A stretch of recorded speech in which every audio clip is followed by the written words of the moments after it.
ركلة ركنية لمصلحة النادي الأهلي. 10 دقائق أخيرة متبقية قبل نهاية أحداث شوط المباراة الأول، ولا زلنا نبحث عن الهدف الأول. كثر الدق، كثر الدق يا تريزيجيه، يأتي بنتيجة ويسجل ويتقدم لأبناء القلعة الحمراء، والتلتش ما لتهتز معها أركان ملعب المباراة هنا في استاد القاهرة الدولي. تغيير الاتجاه، اللاعب وصلت إلى هاني، أمامية عن طريق بن شرقي، التقدم الله داخل منطقة الجزاء. الله الله الله الله الله الله الله الله الله. دو ري مي فا صول لا سي، دو ري مي فا صول لا سي.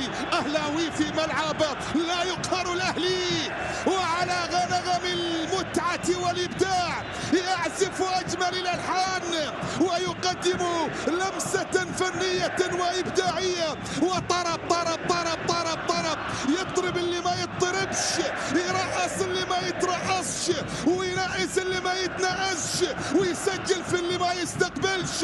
يا هدف ثاني يأتي الآن، هي الانطلاقة وهي النهاية. لا لا لا لا لا لا لا لا لا لا لا لا محمد شريف عاد إليكم من جديد، عاد مرة أخرى من أجل متعة أخرى، من أجل بطولة أخرى، من أجل حضور آخر يا أهلي مع هذا الدنماركي تروب. محمد الأمين مداني في الجهات اليمنى، حلوة لفريق شبيبة القبائل، عرضية داخلية،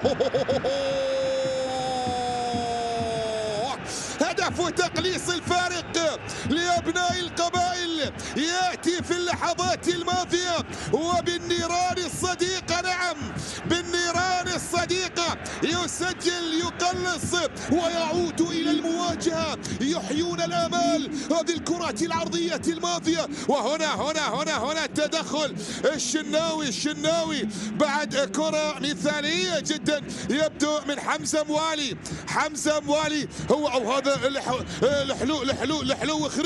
لحلو خريب يلعب الكرات العرضية، اصطدمت في اللاعب حارس، لكن عنده 3 مباريات أقل عن المتصدر. كرة بمحاولة للنادي الأهلي، تسديدة خلاص